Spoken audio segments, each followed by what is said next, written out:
Good morning. Let me start my video real quick. There we are. I know that I just stopped the music at the best part of the song. I know this. I am sorry. We'll end today with our song too, so everyone can finish jamming out to it after we get done meeting. I like music to start a meeting because it gets everyone engaged, kind of lightens the mood a little bit, and hopefully you were tapping your foot and secretly singing in your head all along to Don't Stop Believing, which is my motto for the year. We've got a lot of stuff going on in Kentucky, but I'm not going to stop believing that we can overcome everything that we are seeing and serve our students to the best of our ability. My name is Michelle Searcy, and I am the program coordinator for Comprehensive School Counseling. Before we get started today, I am going to go on and start recording. So just a heads up that today's meeting is being recorded. This meeting is being recorded. It is placed on the KDE's website, just to give everyone's a head up and be completely transparent. So this is our first Commissioner School Counselor Advisory meeting of the year, and I am super excited to kick it off with you guys. I'm going to go on and address the elephant in the room. Yes, I am bald. I am currently, I have breast cancer and under treatment.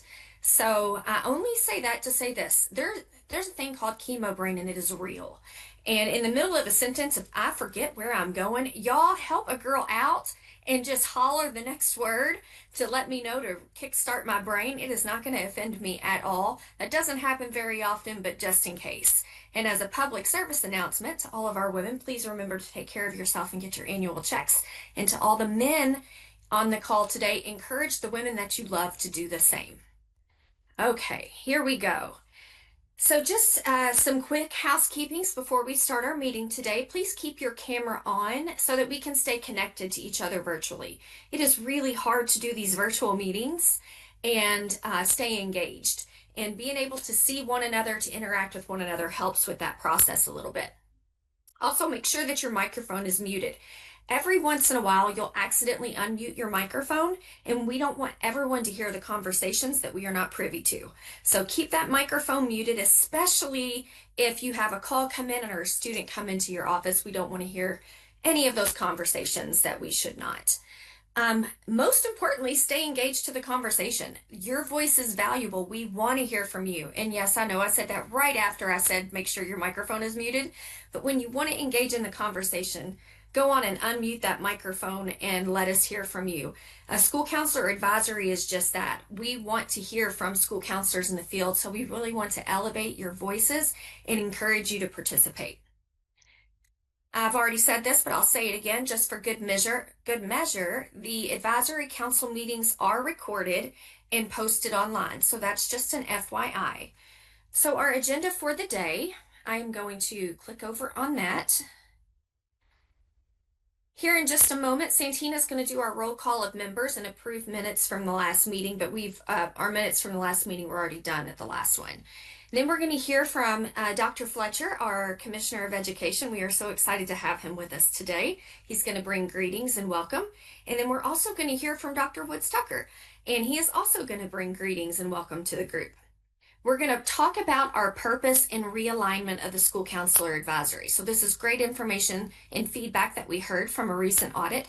And so we just want to re-energize and refocus our advisory councils to get the most out of them. And we're going to hear from Susan Strange on Kentucky United We Learn. We are so glad for all of our guest speakers that are here today. And then I'm going to close this out with talking about the school counselor use of time. Actually, it's a mental health professional use of time, but since this is school counselors, we'll talk specifically about your role in that. End with any questions and feedback, and then our next meeting will be on November 18th, and we only have 3 meetings this year, so please try to make those meetings if at all possible. All right, I am going to turn it over to Santina to do attendance. So here's what we're going to do. Santina is going to say your name, and if you are here, you're going to unmute. You're going to say who you are, what district you are at, and which of these do you prefer. So we have either off to the restaurant, you want to go out to eat, you are a foodie at heart and you want to try all the places, or you would rather order takeout. If that is you and you like to eat out, but you want to be in your pajamas on your couch watching your favorite show, that's okay too. if you prefer to cook at home, or if you prefer a barbecue. Since I'm already talking, I'm going to go on and do mine. So, my name is Michelle Searcy. I'm with the Kentucky Department of Education, and I love a good barbecue cookout. I like the social aspect. I'm a social butterfly, so it has been it's been hard to be trapped at home the last couple of months. So I'm looking forward to when I can go back out and have a big barbecue or cookout. Maybe Dr. Fletcher, maybe that's something we can plan at KDE. Have like a big summer cookout. I never turned down a good meal. Let's just say that. Same, same. All right, Santina, I'm gonna pop it over to you so you can do our attendance. And you guys, we want to do this super quick because we got a lot of people to go through. Good morning, everybody. It's good to see everyone. I'm Santina Plotner. I'm the Director of School-Based Mental Health Services at the Ohio Valley Educational Cooperative, and I love takeout. I want to stay home and watch Netflix and have takeout, so that sounds good to me. First up, we have Courtney Benefield from Glasgow Independent. I am here, and I am also a takeout girl. Great. And what school are you at, Courtney? I actually I was at Glasgow High School, but I'm now the mental health coordinator at Glasgow for the whole district, so for the district. Awesome. Thank you. What about Alicia Bush from Warren County? All right. Rachel Caswell from Fort Thomas Independent. Straussy Collins from Jefferson County. What about Chesley Crane from Simpson County? Hi, I'm here. I am all about the restaurant experience. Great. Scott Danner from Union County.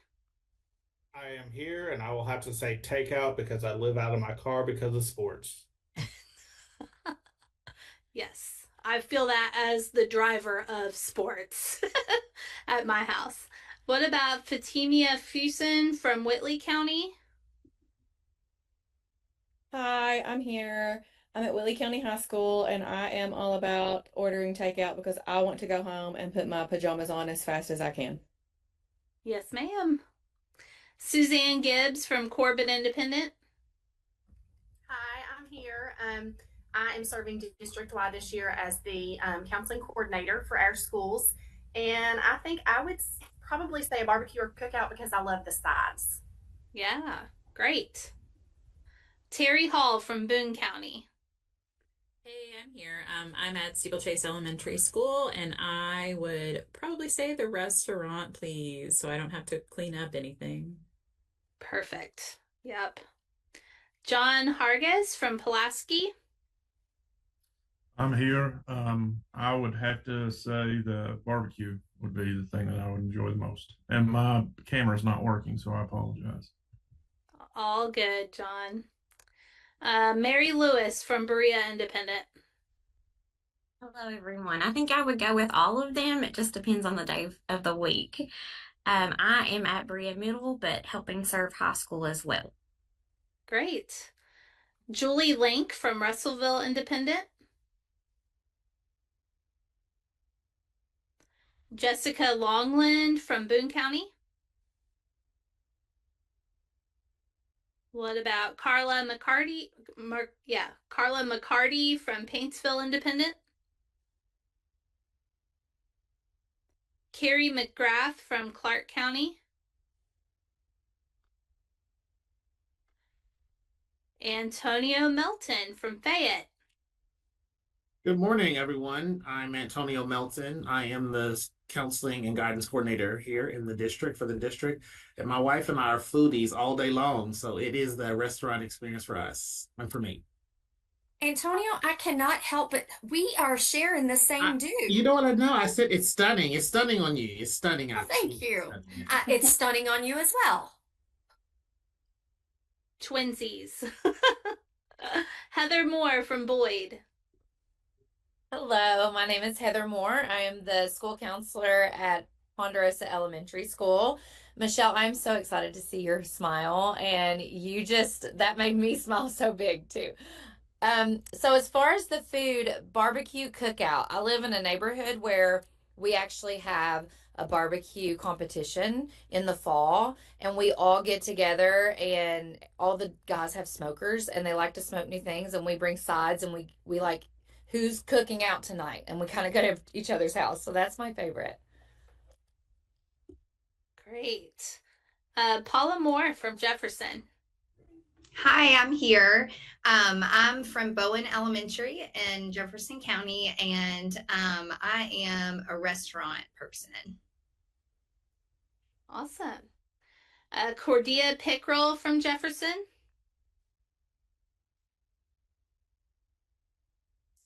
What about Garrick Lee Ratliff from Craft Academy? I'm here. I'm at the Craft Academy on the campus of Morehead State University, and I'd never pass up a good barbecue. Nice. Let's see. What about Manija Reynolds from Jefferson County? Okay, Mindy Rose from Callaway County. Carl Shainsigal from Graves County.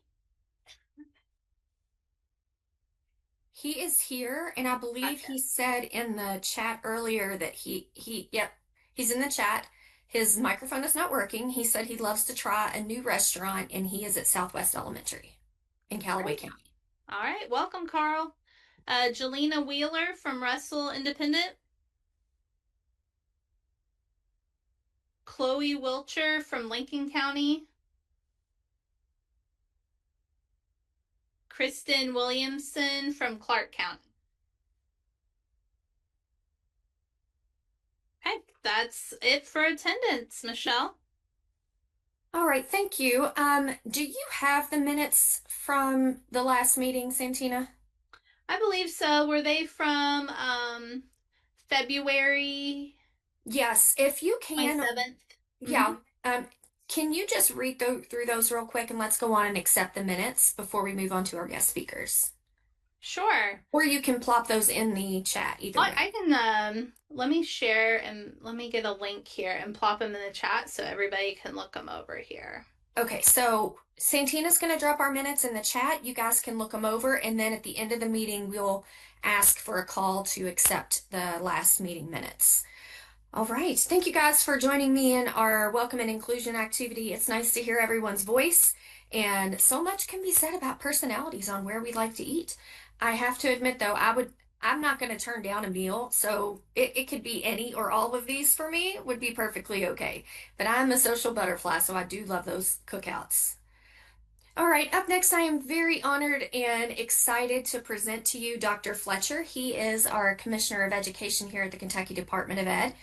He's a huge supporter of school counselors and just an incredible support system to anyone in education right now. So Dr. Fletcher, I would like to turn it over to you, and thank you for being here this morning. Oh, and before we go, which one of those would you prefer, Dr. Fletcher?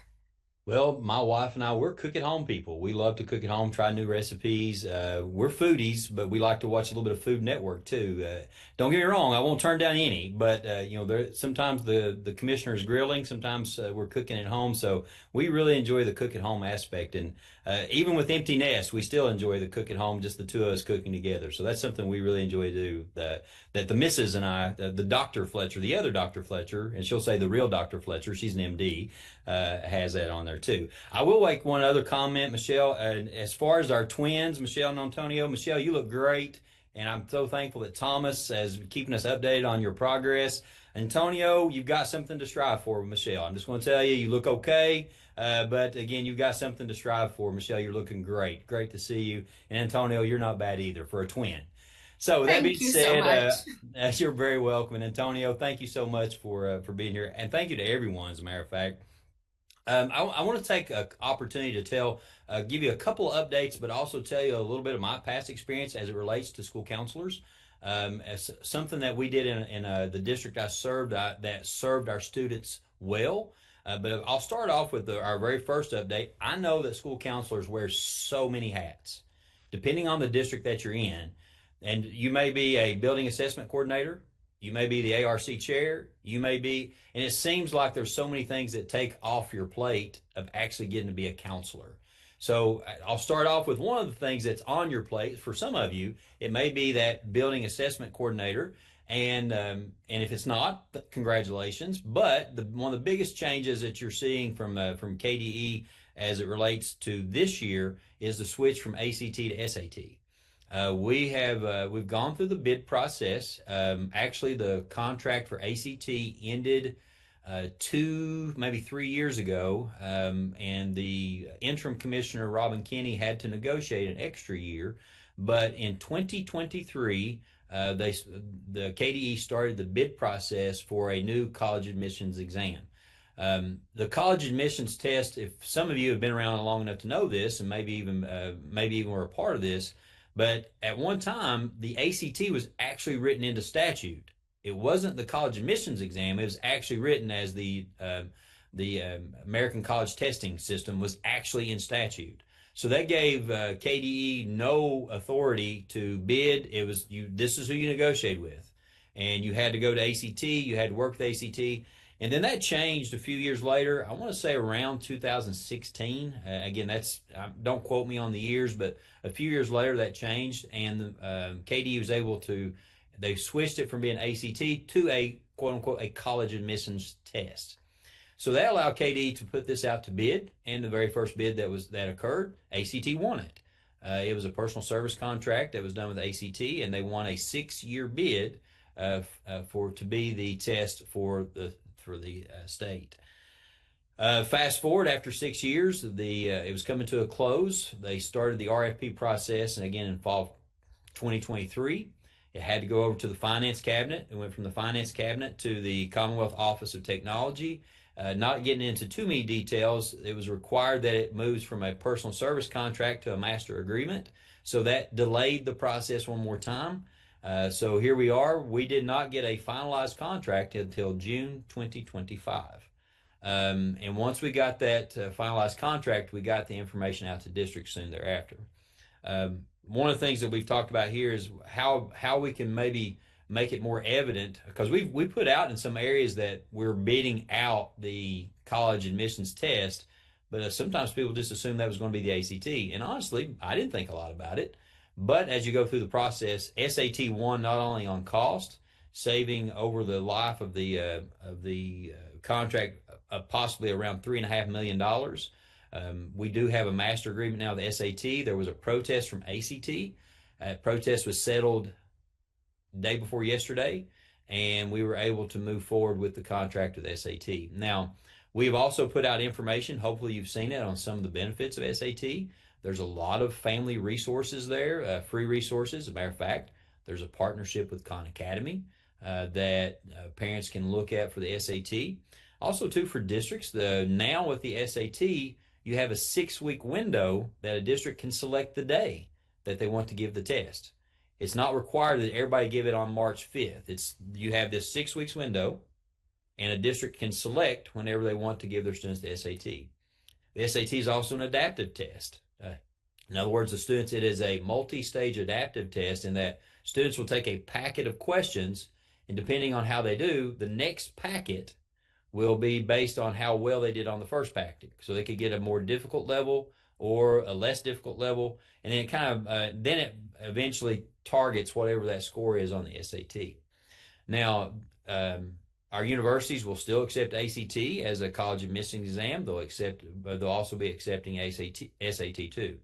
Most of our universities, and I want to say all, don't quote me on that, but most, if not all, of our public universities are test optional, but a lot of times the ACT and SAT can be used for selection of scholarships. So moving forward, we're very excited to be able to work with the SAT. We'll get more information out to you as we move forward. The second update deals with where we are with the accountability model. And again, I won't go over the entire proposal for the accountability model. I'll just give you a few highlights on each. But I'm actually talking with legislators. We've gone through a 2-year process through town halls, through surveys, to get at the point where we're looking at an accountability model that has 2 parts. The very first part is the state accountability that meets all federal requirements. The major changes over what we're doing now is the math and reading test that we're proposing would be an adaptive test. When you have a minute, please. So it'd be a computer adaptive test based on each question or where each group, how a student will do. And it should be a shorter test for the students also too in the math and reading. The other major change would be moving from change to growth. Again, to me, one of the best indicators of the success of a district is where did you get the individual child and where did you take the individual child, as opposed to this change metric that was implemented a few years ago through the state legislature. So those are the two major changes on that end. On the other end is the local accountability proposal. Now we have somewhere around 36 or 37 districts that have a local accountability where essentially they collaborate with their local business leaders, their teachers, their administrators, their government officials, faith leaders within the community to say, what do you need from us? What do you expect when our student walks across that stage to get their diploma at graduation? Working in more than just a test score to say, are our students good communicators? Are they good collaborators, global citizens, problem solvers? And all this should sound very familiar because 150 some odd districts have a profile of a learner that a lot of this work is based upon. So again, our goal was to require every district to have a local accountability model that requires collaboration with their local community, including their teachers, their administrators, their counselors, and their students, but also to have vibrant learning experiences. And I'm able to travel all across the state to see vibrant learning. And that's things that you see are joyful and relevant each and every day. I give several examples as I go through, and project-based learning is another part of this vibrant learning experience. And again, some of those examples, I'll very quickly, I'll give you two or three. Just learned yesterday in Barron County, if there's anyone here from Barron County, we have a STEM lab that has actually 3D printed a prosthetic hand for a student in their elementary school. Now, let me repeat that. A prosthetic hand for one of their fourth grade students, developed in a STEM lab in a school district. That to me is, you talk about the mental health of the student. Basically, if the student moves his wrist one way, the hand closes. If he flexes his wrist the other way, the hand opens. And we actually should be releasing the story on that pretty soon. It's one of those things, when you read it, it brings tears to your eyes. It's just phenomenal. That's something happening in our district. And you talk about if all the students that are involved in that, not just the student that's receiving that prosthetic hand, but all the students that are involved in it, can you imagine the pride and the joy that they're going to have each and every day to see that they made a difference in a student?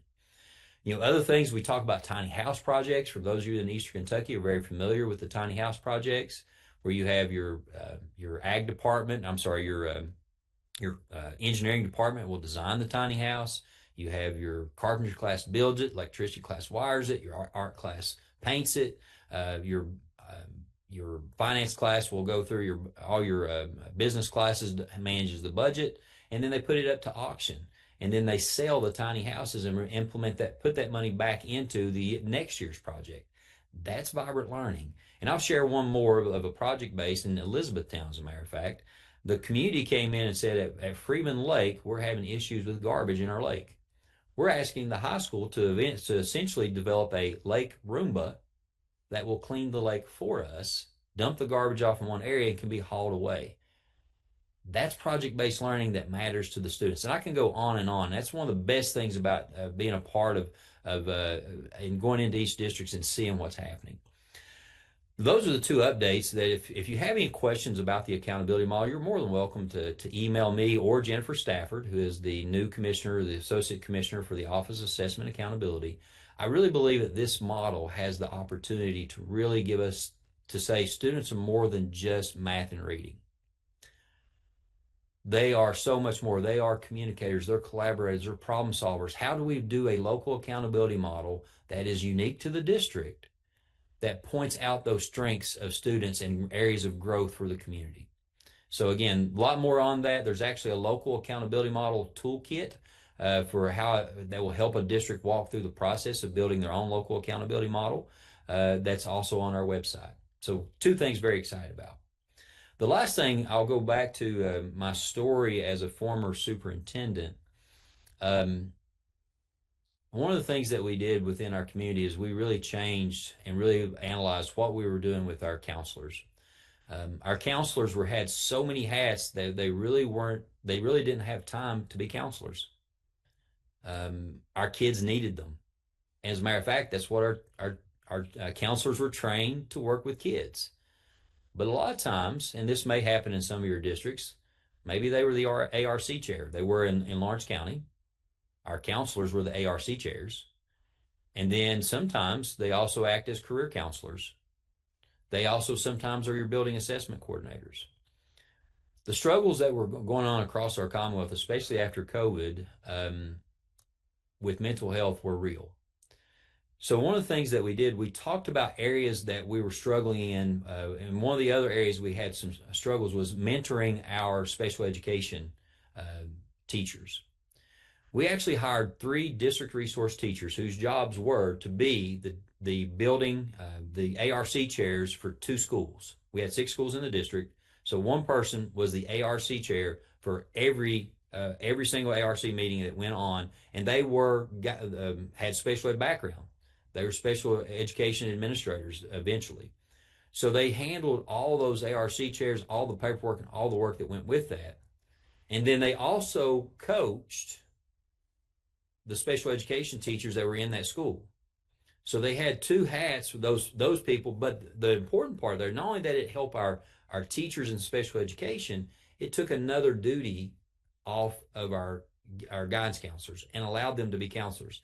Matter of fact, we implemented Terrace Metrics, where we did the survey, and I can't tell you how that process, how much of a difference it made to actually allow our counselors to talk with kids and then also contact parents.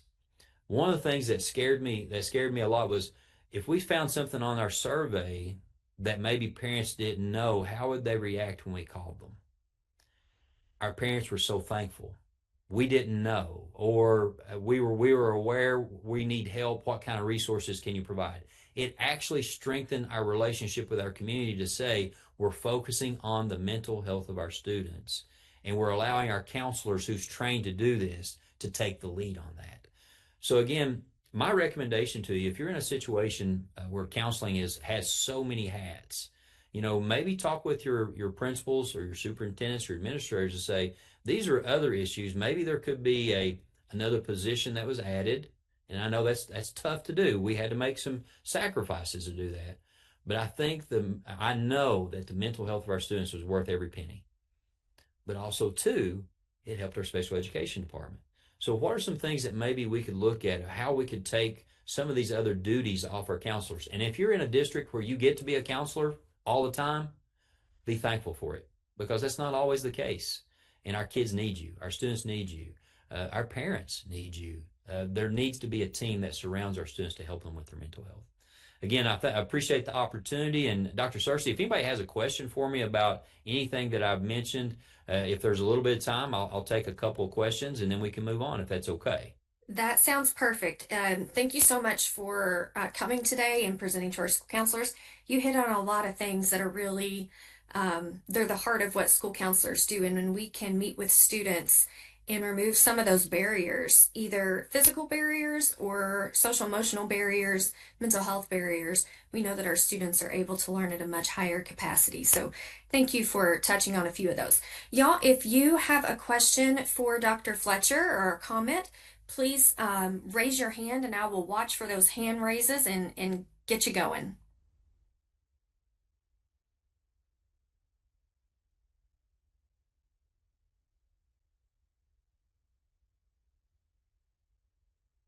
Now listen, I know y'all like to talk. I know it, I know it. When I look at the mental health professional use of time report, 2 of the things that pop off that are taking the largest amount of time from our school counselors meeting with kids, like you said, the ARC chair, but then the 504 coordinators. So those are 2 hot button items that just take a lot of substantial time away from physically working with kids. And we also removed that the 504 actually went over to these our district resource teachers in special education. So that was also taken off the plate of our counselors too. And when I announced it to my counselors, I actually had one to cry. Yeah, I believe it. I believe that. The amount of stress that's associated with those two tasks, and not the job itself, but pulling you away from kids when you know kids are hurting and needing to talk I'll with make you. I'll make another comment, Dr. Cersei. Our counselors carry that burden of the mental health struggles that a student has. And that in itself is something that is tough each and every day. So to add all these other duties is something that as a district leader, and I spent several years as an administrator to say, we need our counselors to do this, we need our counselors to do this. And then when it became very obvious that we needed to focus on mental health, I finally made that decision with my director of special ed, with our guidance counselors. They actually asked for this, and I was like, okay. At first, sometimes as a superintendent, you're like, this costs money, but what's more important? The mental health for our students. We have to handle the mental health first before we can get to the ABCs and 1, 2, 3s. That's right. And just a couple of comments that are in here. So just wanted to say that from Suzanne, just wanted to say that I am thankful to be in a state that values the expertise and value of school counselors. Carl said, I moved from a job that I was just a school counselor, and now he is a 504 ARC chair in the back. So that is, wow, Carl, that is a huge shift to be able to counsel kids 100% to now having these 3 big rocks that you're working with. So Carrie says she apologizes for being late. No worries, Carrie. We understand. But any advice on how to speak to our district about taking 504s off of our plate? Are there any tips and tricks? I think what happened and just what worked on the superintendent of Lawrence County was there was a group that got together. It wasn't just our counselors that said we were having these issues. There were other issues that were like our issue in special education and having people that were specialists that could coach our teachers. So we looked at, are there 3 or 4 issues that we can address with one hire? So it caused a domino effect. So instead of going through to say, can you just take this off our plate? It may be looking at other areas across your building or across your district that say, we can get together and say, we can handle this. If this person can take this on, then that frees up other parts. So unfortunately, a lot of times we have to adhere to our budgets, and we have to adhere to our budgets. But if we can address another area with more than one decision, so I guess my tip to you is instead of just going to the superintendent or principal say we need 504s off our plate, what's the solution on how to make that happen? So that would be the thing that really worked on the superintendent of Lawrence County. It worked on me. And just to kind of add to that, the love language of our principals and our superintendents and educational leaders is data.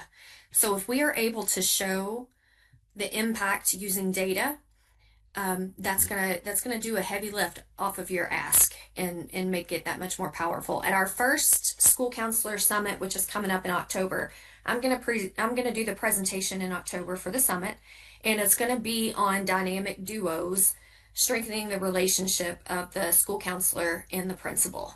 And so that is what we are going to focus on in our first summit that's coming up in October virtually. So hopefully you guys can attend and we'll dive a little deeper into some of these topics. Dr. Fletcher, I just want to thank you for being here today. We appreciate you taking time out of your schedule and joining us to kick our advisory councils off on the right start.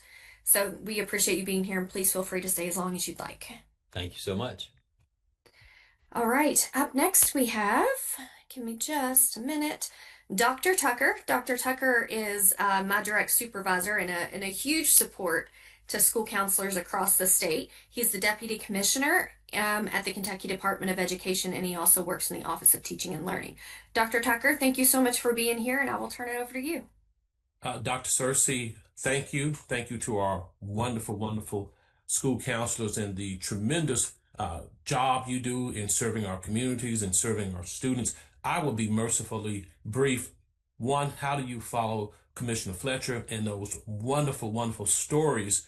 He talked about the stories that are happening right here in the Commonwealth of Kentucky, and also his tremendous passion for you, for our students, and for our Commonwealth. So, Commissioner Fletcher, thank you for that. Again, to be brief, as you all know, the heart of this technology that Dr. Fletcher has talked about, and the heart of much of the technology that you see happening in your districts really lies with artificial intelligence, AI. I know a few months ago, Dr. Searcy had an opportunity to do a presentation on artificial intelligence. And so the question is not whether we engage in AI. It's already here. But my big question for you all, and certainly would like greater feedback at some other point in time, is how do we continue, or how do we use AI to elevate equity, personalized learning, increase student outcomes and engagement, but more importantly, how do we do it in a human-centered way? And I can't think of another group of folk who focus on the human-centered way of educating our kids, who focus on the humanity of all of us, and how the school, when I say us, how the school comes to bear on our kids, than our school counselors. So again, thank you for that. And I would really like at some point in time, Dr. Searcy, for us to really take a deep dive in that conversation so that we will continue in this age, this forever age of AI. How do we continue to prioritize the human needs, values, and the well-being? Commissioner Fletcher talked a little bit about our students' well-being and staff well-being. That is always going to take center stage in terms of being able to educate our folks. So how do we do all that in this age of AI?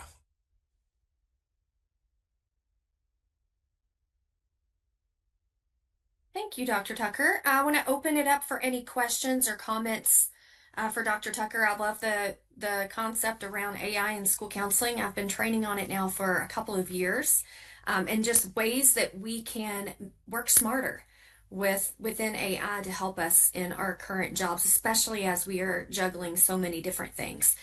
In December, we are going to have another presentation on our summit about AI in school counseling. So if you remember from last year, we have four school counselor summits, and the one in December is set up much like a conference where you have opportunities to go to different breakout sessions. So you will have the opportunity to go to a breakout session specifically on AI.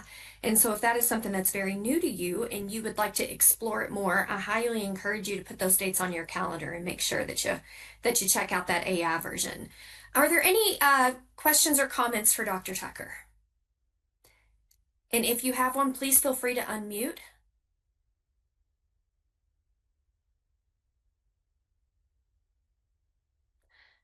And Dr. Searcy, we know they know how to get in touch with me, so they have my email address, and please drop any of your questions or your concerns in the chat box and email me directly. And one last thing, our Office of Education Technology will be rolling out some modules on the best practices of utilizing AI.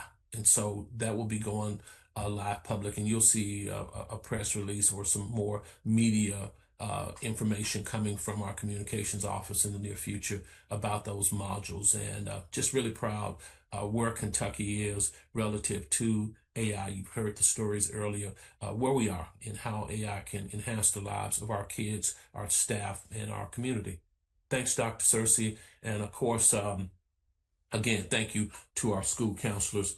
And by the way, I really had a good time listening to Steve Perry crank up Journey and his great vocals. So hopefully we'll catch those a little later on. I mean, can you have a better morning than Journey and school counselors? I think not. And Dr. Fletcher, Dr. Tucker, I'm sorry. We should have invited you into the Bald Club. You're rocking it too, sir. I know. You know, I tried to brush it down even a little tighter today. It looks very nice. Thank you. All right, moving on with our agenda for today. I want to talk just briefly about the purpose and realignment of the Advisory Council. Recently, all last year, KDE went under an audit. And some of those recent audit findings is this, that they have asked that I share with everyone. The School Counselor Advisory Council should define the educational priorities that meet the needs of the whole child to help drive the council's agenda and to more strategically advise KDE. So, in short, we want your voice to be heard more. It's great for us to give you information, but what's more important is for us to get information from you. You are in the schools, your boots on the ground. You see things that sometimes we may not see. So we really want to hear from you and have this more as an advisory than a training. We have lots of training options and opportunities for school counselors around the state, but rarely do we get the chance to learn from you. And so we really want to make this shift to make it more information getting so that we can hear what's going on in our schools, how we can better serve students and counselors, and what are some of the obstacles and barriers that you're currently seeing and successes that you've had. So just want to make sure that as we do that, you guys get comfortable. I want you to take just a second and locate at the top of your Zoom box the mute button. You can turn that off.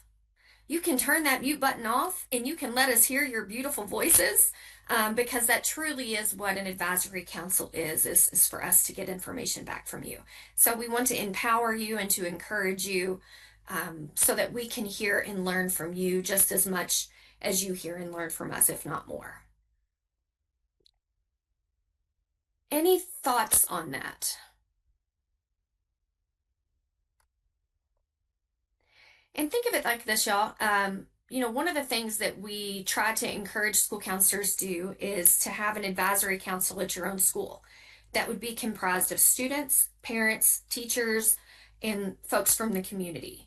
The reason why you have that, the reason why that's so impactful, those advisory councils, is because you're gaining the voice and perspective and understanding from those that you serve. And sometimes they can advocate for you in the work that you're doing in your schools better than you can alone. So we want this to be the same thing. We want to make sure that we hear from you and that we give you opportunity to let your voice be heard. All right, I am going to turn it over to Susan Strange. She's going to talk to us briefly about the Kentucky United We Learn. And I did not mean to say briefly with such emphasis, Susan. You can take all the time that you would like. And Susan is our strategic program manager in the Office of the Commissioner. So Susan, I am going to stop sharing so that you can share your screen. I don't know. Okay, give me 1 second.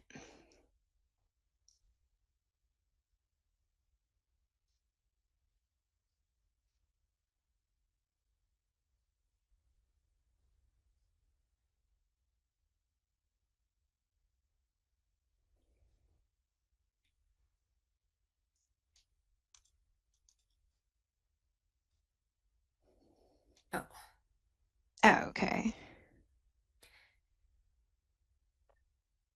At the bottom of your screen, there you go. Perfect. All right. Sorry about that, everybody. First, I wanted to say that up until about a month or so ago, I guess we would have been quadruplets at this point if we're adding in Dr. Woodstucker, because I also had a bald head. My son just finished 10 months of chemotherapy, and we shaved our heads in solidarity. So I'm going through that awkward grow out phase now. But Michelle, you look beautiful, and our family wishes you all the love and hope for healing. Thank you so much. All right, so I am going to talk to you all today and hopefully be able to string some things together on the strategic plan, our strategic plan, and then the United We Learn and the Cool Council and how all of that kind of works together. So first, I wanted to share with you the Kentucky Department of Education's vision, mission, and core values. So our vision is United We Learn, and under that United We Learn is 3 big ideas. So we've got vibrant learning experiences for every student. We want to encourage innovation, especially around assessment. And then we're creating a bold new future for Kentucky schools through that collaboration with our communities. And I'm sure you all heard Dr. Fletcher talking earlier about the new assessment and accountability system, and he talked about all of these things when he was talking about that. Our mission is to create broad partnerships to provide leadership and support to ensure success for every student. And then our core values, which really defines who we are as an organization, is equity, student success, collaboration, integrity, and innovation. So we're going to go through these objectives a little bit today, and I'm hoping I don't bore you, but it is a whole lot of information. So when we created the strategic plan, we decided that we kind of had two groups. We've got the customer stakeholder objectives that are almost our external objectives, and then we have some operational objectives, which become our internal objectives. So under customer and stakeholder, we have reimagine assessment and accountability, reduce chronic absenteeism, improve early literacy, improve early numeracy, and expand the recruitment of qualified educators. So for the reimagining assessment and accountability system, the goal is, and actually we've changed this from establishing to implementing, we're going to implement an accountability model that includes vibrant learning, making it meaningful and useful for all learners. So this entire goal is wrapped around what Dr. Fletcher was talking about earlier and that model framework that we're taking to the legislators. So all of our goals are going to have key performance indicators. These are measures that we look at to say, is this pushing on our goal? And then they have strategies, which is the work that's happening around that goal. So our key performance indicators for this one is we're looking for the increased percentage of districts who are implementing a local accountability system, or who are creating that portrait of a learner, or who are developing vibrant learning experiences in their district. And we're going to look at those in 3 different levels: starting, spreading, and then sustaining. The strategies under this particular goal is to co-create an accountability system through an inclusive feedback-driven process. And Dr. Fletcher mentioned that earlier, talking about the town halls and the surveys. The Kentucky United We Learn Council was instrumental in this, along with KDE and some external partners. They sat down, they talked about what we wanted the assessment and accountability model to look like, and we went through iterations of prototypes, and then we moved to model frameworks, and now we've finally gotten to this last model framework that we're ready to take to the legislators and say, here's what we want to do. So this has really been co-created with people from across the Commonwealth. We want to elevate vibrant learning experiences. That is one of our 3 big ideas. And as Dr. Fletcher mentioned earlier, we know that that's what students need to be interested in education and have that drive in education. And then we're going to support districts in developing that local accountability system through that collaboration with their communities. And Dr. Fletcher mentioned that local accountability guide earlier as well, and that's where some of this fits in. Our next goal is to reduce chronic absenteeism. Chronic absenteeism has really picked up, especially following the pandemic. Pre-pandemic in 2018-19, our numbers were somewhere around 18 to 19% as well. Then during the pandemic, the numbers grew. After the pandemic, during the pandemic, we actually didn't take attendance. We didn't have normal attendance taking procedures. So we kind of keep those numbers out of the data. And so coming back from the pandemic, we saw a rise in chronic absenteeism numbers, and we got up to 28% in 2024. And so what we really want to do is we want to take us back to those pre-pandemic numbers, and actually even better. We want to try to get to 15% by 2029. One of the key performance indicators we're going to look at is decreasing the percentage of schools in Kentucky who are experiencing high or extremely high chronic absenteeism rates. The schools can decrease their rates, then chronic absenteeism should come down. The strategies that we're looking at is to expand opportunities for vibrant learning experiences, because we believe wholeheartedly that if students are having those vibrant learning experiences, then they will want to be at school. We want to empower the educators to support those at-risk students, use those Infinite Campus tools, figure out those students that are at risk of being chronically absent if they're not yet, and try to get ahead of that a little bit. And then we want to engage in proactive communication and awareness with the family and community. Some of you have probably seen it. We have a huge chronic absenteeism campaign right now. We've got commercials on YouTube, billboards saying that you belong and you need to be here, and we missed you today. We've got things on the sides of buses in Lexington, and we're really just trying to bring that awareness and explain to families and communities how important it is that students are in school to get that education, and that chronic absenteeism is really going to stop them from being successful. Our third one is to improve early literacy. So we want to increase that third grade Kentucky summative assessment in reading proficiency from 47% to 60% in 2029. A lot of our goals, as you can tell, are kind of lofty, but we did use our previous numbers and trajectory to try to come up with these goals, and we really wanted to set some high goals to strive for. The key performance indicators that we're going to look at here is to decrease third grade novice in reading, increase the number of educators participating in the Kentucky Reading Academies or that LETRS program. We want a reduction in the need for reading improvement plans as the students make accelerated progress toward reading proficiency. We want to increase the implementation of both the screening assessments and the diagnostics. And then our strategies are going to be to align, again, vibrant learning experiences. You're going to see this as a common thread throughout because we really do believe that that's going to be the foundation of what we can build a better student experience from. So we want to align those to those Kentucky academic standards for reading and writing. We want to support high quality literacy instruction and professional learning. We want to support evidence-based literacy curriculum and instructional resources and provide that targeted literacy support and intervention. On the other side of that, we're also looking at numeracy. We want to increase that third grade KSA score in mathematics this time from 43% to 55%. Our key performance indicators and our strategies for literacy and numeracy match up very well and look very similar. So the key performance indicators on improving early numeracy are, again, to decrease that third grade novice in mathematics, increase the number of educators participating in the Kentucky Numeracy Academies, increase in the implementation of early numeracy screening and diagnostic assessments. What's missing here from the numeracy one versus the literacy one is that reduction in those reading improvement plans. The numeracy work is very new. We just got some funding for it, so it's still a work in progress, and we're actually going to see an increase in those mathematic plans, improvement plans, or numeracy improvement plans before we start seeing a decrease because we want to put those in place first. And then the strategies, again, align with the ones from literacy, aligning vibrant learning experiences to the academic standards for mathematics, supporting that high quality mathematic instruction and professional learning, evidence-based mathematics, and then targeted mathematics support and intervention. Our fifth goal for the customer and stakeholder one is to expand the recruitment of qualified educators. We want to increase the completion rate of eligible high school students in the teaching and learning pathway from 6% in 2024 to 14% by 2029. We really wanted to focus on what we had an impact on, and this is what we can have an impact on when it comes to feeding into that teacher pipeline. We want to increase the enrollment in the teaching and learning pathway courses, increase the registered apprenticeships, and then increase enrollment in the educator prep programs as well. So pushing some of those students for educator prep.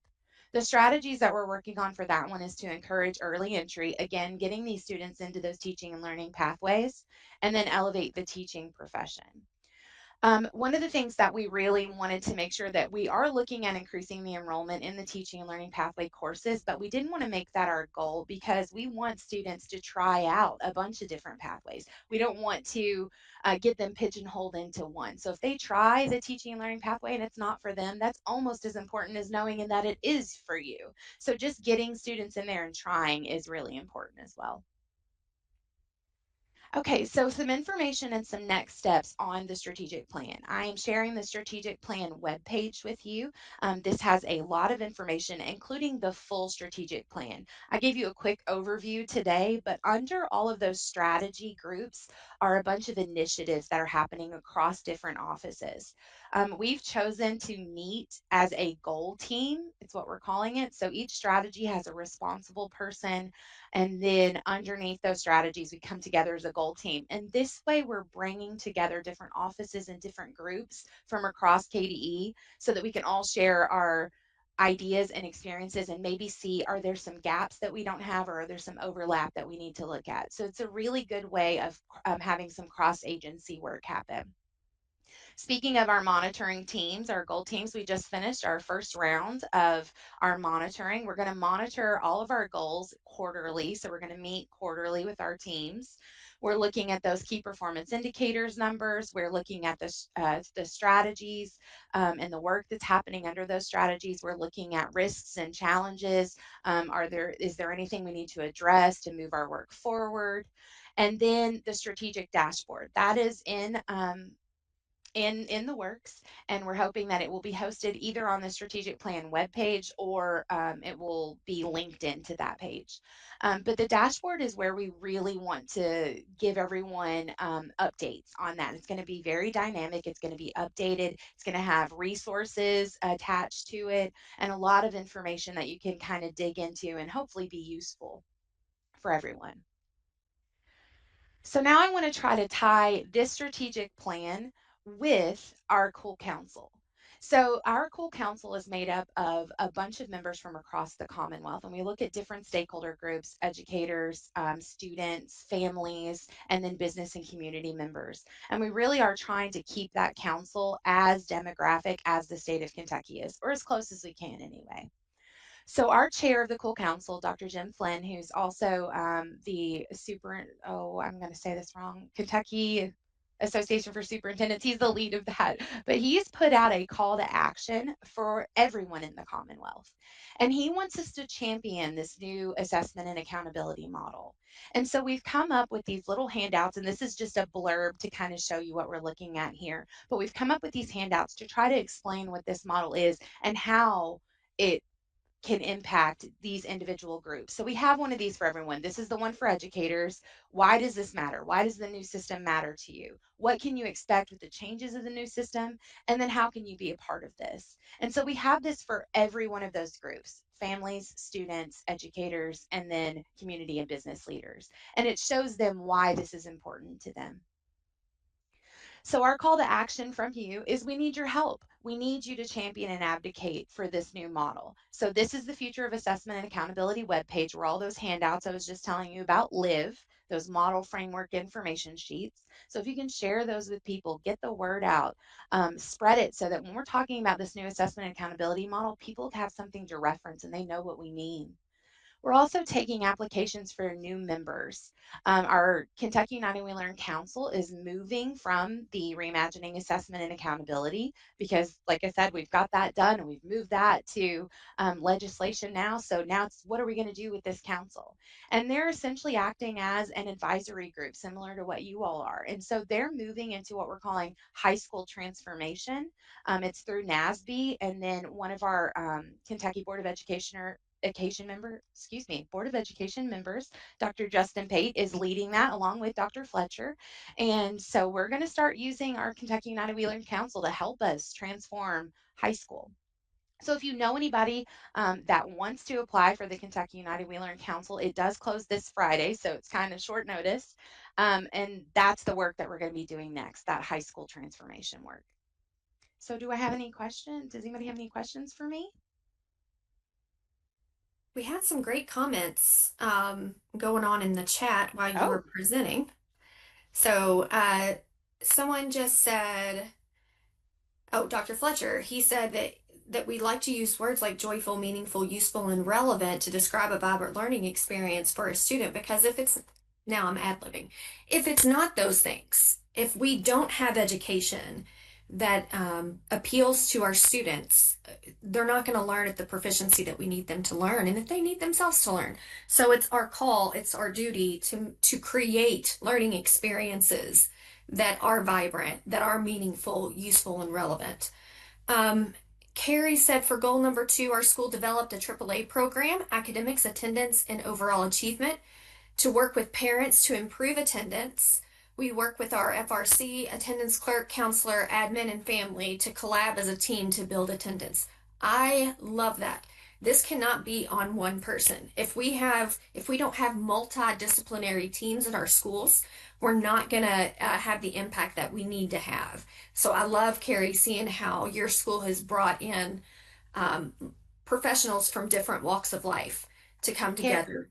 Yes, if I can. So Carrie, I love that too. During our monitoring meeting, one of the things we talk about with chronic absenteeism is our ability to kind of help like we're so removed from the classroom and so removed from that attendance that having you all do these things, that's so amazing. So we're doing what we can. But as Dr. Fletcher has said before, with this new assessment accountability system, sharing these things with other districts is so important so that they know, hey, look, we did this and it worked, and you can give them those ideas as well. So we love that collaboration and sharing across districts for sure. And Susan, I'll add to that. We did the 9 town halls, and one of my favorite slides came from Woodford County. And Woodford County was working with multiple districts to help to get a framework for what their local accountability model could look like and how they could move forward. But if you look at all the districts they were collaborating with, they were collaborating with Logan County, they were collaborating with Rowan, with Johnson, I think with Shelby County, with Kenton County, and I believe Rockcastle County. But the point of that is, if you look at it, they were trying to find similar districts, but it was spread throughout the Commonwealth. They're sharing ideas across. To move away from you're a red school, you're a green school, you're a blue school, to a true collaboration of this is how we lift each other up together for the benefit of all students. That's the goal. So again, to me, I hear story after story after story about how we've collaborated with this district. Now we have our own unique local accountability model, but we've gotten some ideas from, and educators, we borrow very well from each other, if you will. Sometimes we may say we steal ideas, but we share ideas very well and learn from each other. And I think that's what really this local accountability portion of the accountability model has a tremendous potential to really make difference in districts. And as a matter of fact, if you look at districts that have already implemented this, they will tell you that it has restored faith from their community in their school systems because of the transparency and the collaboration of working together. Thank you. Any other questions or thoughts? Dr. Searcy, I put a comment in the chat box, and it's going to date me in the sense that if you all have been around half, I should say even a third, as long as I've been around, you remember strategic plans just sitting on shelves, sitting on bookshelves. And what I really like about this presentation, and you can see and you can hear Susan's enthusiasm, to talk about a strategic plan. I can't remember the last time I've heard someone so enthusiastic, other than the commissioner, to talk about a strategic plan that's going to change the trajectory of education. Is that dashboard is going to make this real time, that we can make adjustments in instruction, in teaching and learning as we go. As a person in charge of teaching and learning for our area, that's really excites me. It excites me as a former curriculum director to be able to change, because ultimately you want to continue to enhance what's working and have time to adjust those things that are not meeting the needs of our students. And so that is spectacular. And I see Antonio has his hand up. Well, good morning. And of course, I'm really trying to be really succinct with my thoughts, but I'm just going to throw them out there because you guys, there's so much brilliance in here. Hopefully it'll catch. I love the intentionality of where we're going with the strategic priorities. I love the language. But for some reason, I feel like I'm still at the starting line when I think about being able to take care of self before you can help others. And so as we try to get to these goals, I think I am curious about where is the how for the role of school counselors in terms of this work, some consistency and some efficiency for how school counselors are going to be able to contribute to this if we are not having conversations about what that best practice looks like for that particular role group. And with the 2,000 counselors or so that we have in the Commonwealth, they all do things differently based on their districts and kind of their responsibilities. And we will say, have a conversation with your principal or have a conversation, with your board, but those things are not really that easily done when counselors are boots on the grounds trying to react and kind of take care of the kids and take care of the families. But I guess my question is kind of where is the language that says in Kentucky, and we do have a best practices, right? But that hasn't been updated for a minute. And are we using that language for the counselors, and are our colleagues aware that there is this best practice framework and model that can really help us be more efficient and effective with our intentionality to impact and get our kids where we want to get them as it's defined with these strategic priorities. So I'm just putting all that out there. But I still feel like I'm looking for so how is this going to be done for school counselors collectively, How are we going to do that, contribute to that? So we will be updating the best practices once we have everything outlined and in place. So I don't want to start updating it now only to have everything come out of the Cool Council and then we have to redo it all again. So as soon as we get things that are more concrete, you heard Susan, did you say the deadline to join was this Friday, Susan? Yes, the application for the Kentucky United We Learn Council will close this Friday. And then we have about 100, right now, the last I checked, we had 127 applicants, and we're only filling probably about 15 to 20 spots. And I think that's important to note because y'all, we need school counselor representation desperately on the council. So think about your sphere of influence with the people that you work with. If you are listening to Susan's presentation and you're like, I know somebody that would be really good on this committee. We want to make sure that we have more than one school counselor that is on the Cool Council because our perspectives and the buckets that we touch are so vast. We need someone that's going to be present. They're going to make this a priority and they are going to be good advocates for the school counselor role in this work. I anticipate, Antonio, that next summer and next fall we'll be updating the best practices. Right now we're updating the ILP practices. And so after that is done, then we'll move into the best practices for school counselors statewide. Does that help? If I can just say one more thing, I just wanted to say, Dr. Tucker, thank you for talking about the strategic dashboard and that our strategic plan is not going to be stagnant. That was one of the things that we decided it was going to flex. It was going to move with the priorities and the things that we needed to see.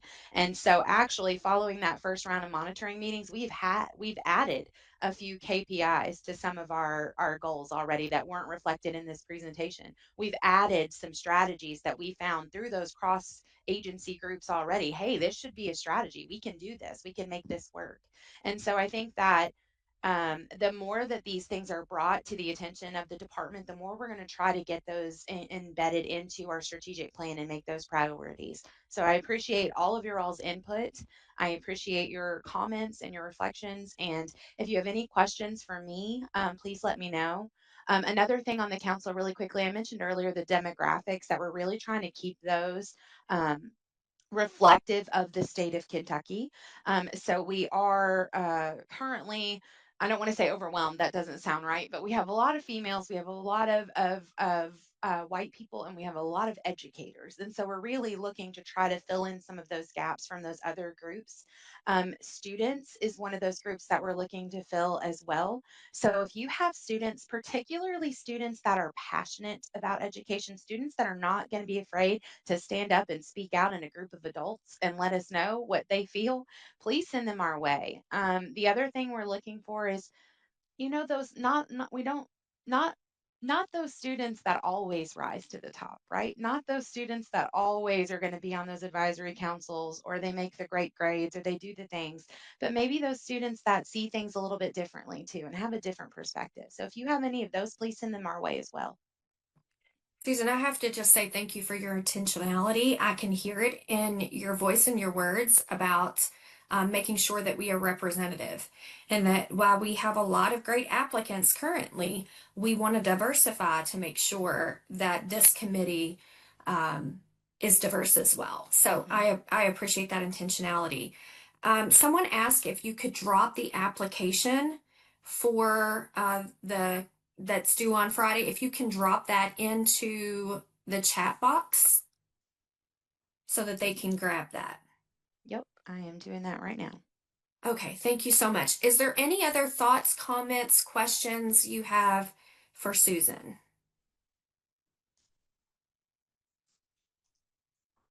Okay, Susan, we so appreciate you being here and taking your time. Oh, did I hear someone? I'm sorry, it's Mary Lewis. I wanted to see if there was anything that we could show to students who we think might be a good candidate for the advisory board. Like, is there a blurb that may be good to share with students? Give me 1 second. I'm going to share with you the Cool Council, our Cool Council webpage. That's really a good place to go to see all of the meetings that we've had before. What do those look like? What what kinds of things have we done throughout this? Now, the high school transformation work is going to be a little bit different, but it's going to be along those same lines. We're still going to try to have those same kinds of meetings and those same kinds of activities. So this website should give them a good example of what the work's going to look like.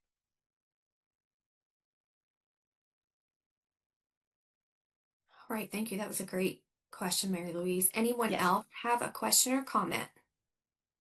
How many students are you all looking for? Like, how many will be accepted? I'm not sure. I can't really answer that question until, so just to, and you guys are going to get a nice little preview of our the way we're going to do it. So we have, and actually I just checked 129 applicants so far. So the application process closes on Friday. We have a rubric where we're going to blind we're going to blind grade the 2 open-ended questions that are on that application. And then that way we're really looking at the story behind why somebody would want to join and what unique perspective that they have in that. And then from there, they're going to get a score, and then we're going to score it, weight it a little bit based on those other things I was telling you about. Or if they're male, they'll get a little bit of a higher rating. If they have another race other than white, they'll get a little bit of a higher rating. Things like that to try to help push some of those the demographic groups that we need. The other thing that we're going to look at is the geographical representation across Kentucky. So we want to make sure that we are reaching people in far eastern Kentucky and far western Kentucky, and then we've got all of these people represented on the council. So really, it's going to come down to what do we need out of the council to determine how many people we're going to add. Unfortunately, we can't add a whole bunch. We can only go to about 70 just with the money that we have to hold the convenings, the space, things like that keep us from going too large. But we're currently sitting at about 49, 50 members. And then so we're trying to get up to about 70, keeping in mind that we need to make sure that we keep it diverse and geographically represented across the Commonwealth.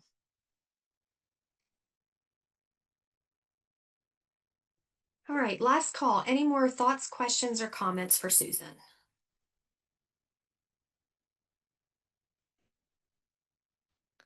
All right, Susan, I just want to thank you for being here. That was a great presentation. I was already thinking about our summit coming up, so I will be in touch with you soon. I love the work that's taking place. It is exciting. It's an exciting time for the state of Kentucky.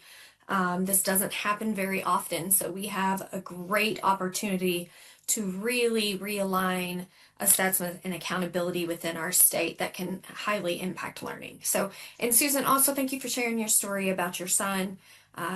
My hopes and prayers are with him that he continues on his journey of healing. Thank you so much. Thank you everyone for having me. I appreciate it. Thank you. All right. I'm going to quickly talk to you about the use of time survey for mental health professionals. It is that time of year again. This has been released.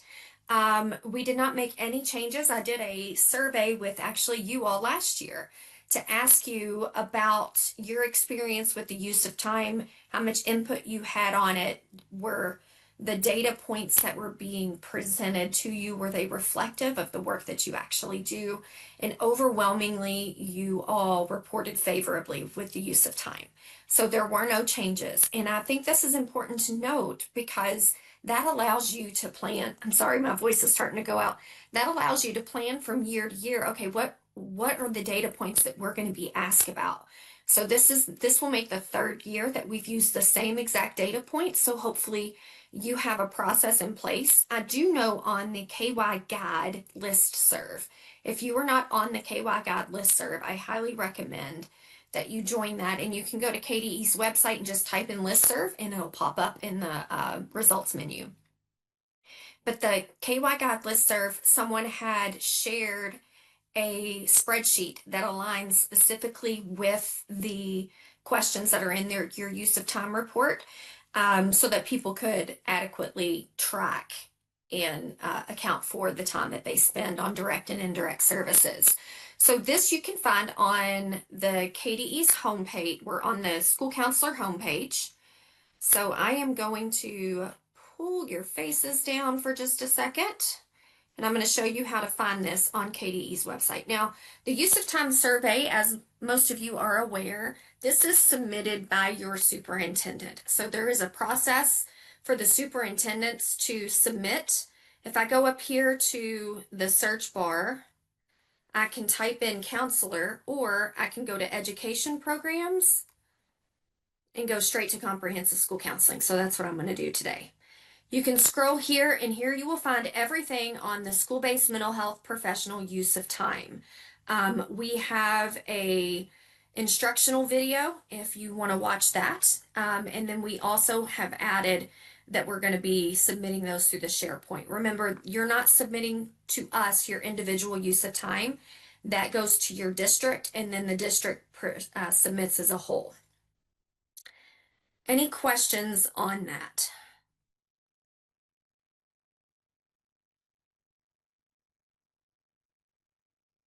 Okay, if you've not had a chance to look around the school counselor, comprehensive school counseling webpage, I encourage you to do that. We're always putting new information there. You can see that the school counselor connection that just went out yesterday is already on our website, along with it, that is chock full of opportunities for you all.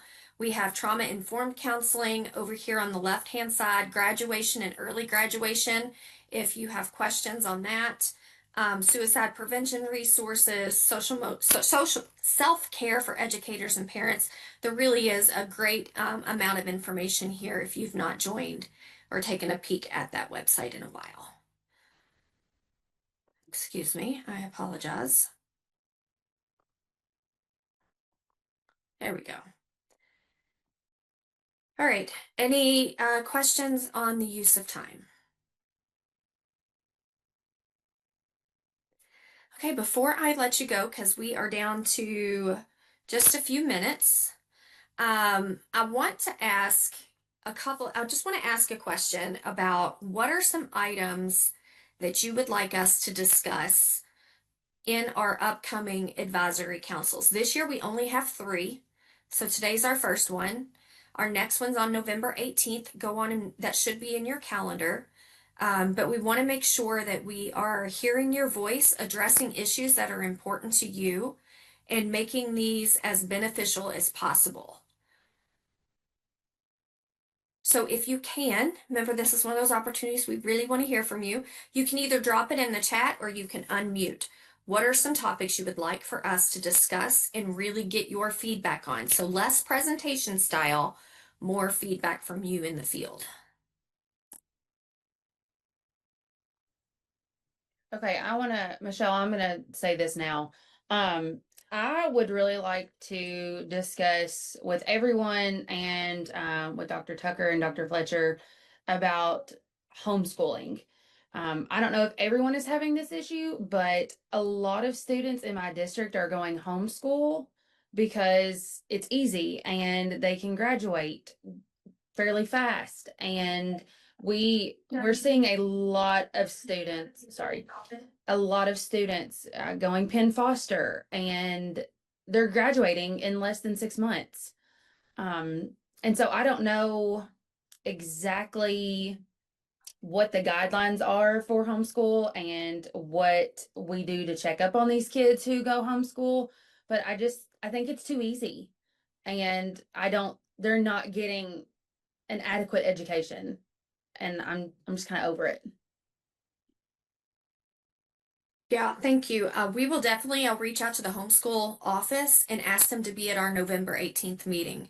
So I appreciate those comments. I have heard counselors just worrying about what is actually taking place and how we are serving or not serving students. So I will ask them, Chloe, if they can be at the November 18th advisory council. Thank you for bringing that up. Any other needs or things that you would like us to talk at November 18th? I just dropped this. Well, not necessarily at November 18th, but it's still something that is just weighs on me professionally. It's like, how do we really get traction with the implementing a comprehensive school counseling program at every building? I feel like that is the roadmap for our work, and we are still doing drive-by counseling. Like, there are all these different tasks and jobs that are kind of dropped on the desks or in the doors of counselors. And so we get going, we get moving on that work because that is what we have always done. However, I think that the best practice approach, it would allow us to work smarter, not harder, in collaboration with the resources that we have and with the genius that we have. But I think we put that on the back burner because we're trying to get tasks completed and things that are pressing completed. And I feel like we are still we're not getting the momentum that we would like because the conversation about what best practice looks like and the accountability to do that is not necessarily a priority for even the professionals who are doing the work. So I don't really know what to do with that, but just as it really is, it's just unsettling to me because I feel like they're just spinning their wheels. We're like constantly, chasing our tail when I'm like, okay, people, we have incredible resources. We just have to work smarter, not harder. Yeah, Antonio, I hear that in your voice, and I've heard that from even when I was still in the school setting. Like we have moments of brilliance where we are able to actually do school counseling, but the day-to-day is overwhelming. Yes. And so we are doing more surviving than we are thriving and making changes. And so what does that look like? How can we best advocate for our program, but then also what steps do we need to put into place to actually do the work? Suzanne. Sorry, I meant to raise my hand just so that after this great conversation was over, I had something to share, but I'm sorry if it interrupted. No, that is okay. I have it on the list. And I do think that updating the best practices of school counseling in Kentucky is going to be a huge help with that. And maybe even a focal point, Antonio, to your point, that we can make in that manual so that folks can utilize it more efficiently. Okay, Suzanne, you are up.